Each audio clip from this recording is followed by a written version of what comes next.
खालिस्तानी आतंकियों के मुद्दे पर भारत और कनाडा के रिश्तों में कड़वाहट दिन ब दिन बढ़ती जा रही है। आतंकी हरदीप सिंह निज्जर की हत्या के मामले में कनाडा सरकार ने भारतीय राजनयिक की तरफ उंगली उठाई तो भारत ने इसे बर्दाश्त से बाहर बताते हुए अपने कुछ उच्चायुक्त को वापस बुला लिया।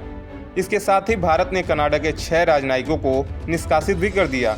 भारत कनाडा पर ताबड़तोड़ एक्शन कर रहा है। इसके बाद पश्चिमी देशों में भारत के खिलाफ गुटबंदी की कोशिशें तेज हो गई हैं।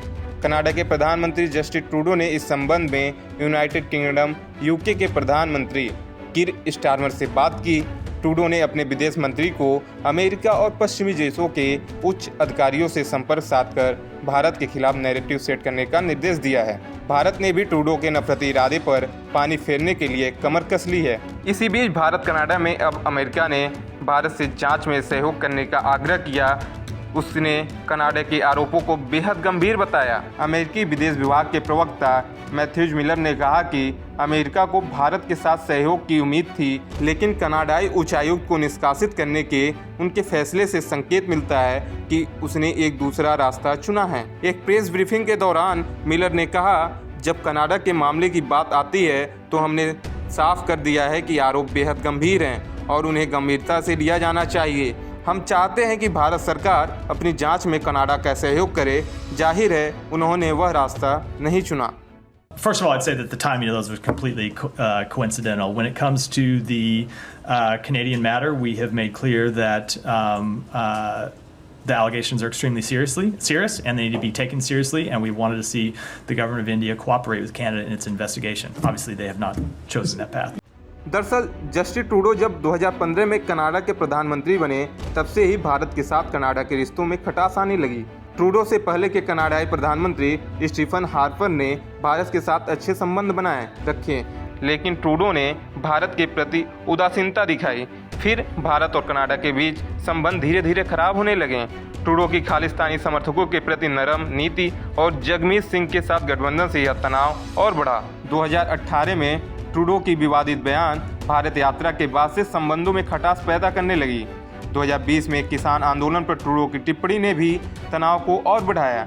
2023 में हरदीप सिंह निज्जर की हत्या और ट्रूडो द्वारा भारत पर लगाए गए आरोपों ने दोनों देशों के बीच कूटनीतिक संबंध को बुरी तरह प्रभावित कर दिया। आइए जानते हैं कि कैसे साल दर साल भारत और कनाडा के बीच रिश्ते बिगड़ते गए। 2010 से 2015 में भारत कनाडा के रिश्ते। कनाडा के प्रधानमंत्री स्टीफन हार्पर के कार्यकाल में भारत कनाडा संबंध मजबूत हुए।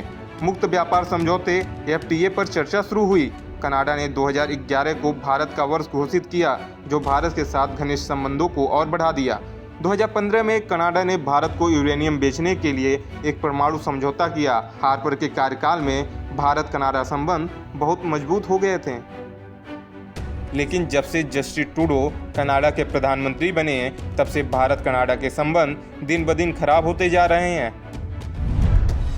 2022 से 2023 में भारत कनाडा के संबंधों में गिरावट। 2022 से 2023 में कनाडा में खालिस्तानी गतिविधियों को लेकर तनाव बढ़ने लगा, जिसके बाद भारतीय दूतावास के बाहर खालिस्तानी प्रदर्शन हुए और भारत नाराज हुआ कि कनाडा ने इन समूहों के खिलाफ सख्त कदम नहीं उठाए।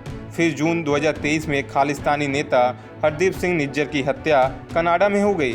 भारत पहले से ही कनाडा से खालिस्तानी समूहों पर सख्त कार्रवाई की मांग कर रहा था, लेकिन कार्रवाई नहीं हुई। इससे तनाव और बढ़ गया। खालिस्तानी नेता और आतंकी हरदीप सिंह निज्जर की हत्या के मुद्दे को लेकर भारत और कनाडा के बीच कूटनीतिक विवाद फिर एक बार मंगलवार को और गहरा गया।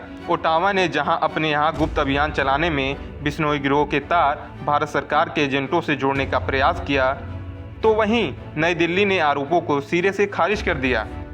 अब भारत कनाडा के बीच दिन ब दिन रिश्ते बिगड़ते जा रहे हैं। अब आने वाला वक्त ही बताएगा कनाडा के ये निराधार आरोप भारत के ऊपर कितने सही साबित होते हैं। Bureau report, Punjab Kesari TV. हमसे जुड़े रहने के लिए हमारे YouTube चैनल को सब्सक्राइब करें और नई वीडियो की नोटिफिकेशन के लिए बेल आइकॉन को दबाएं।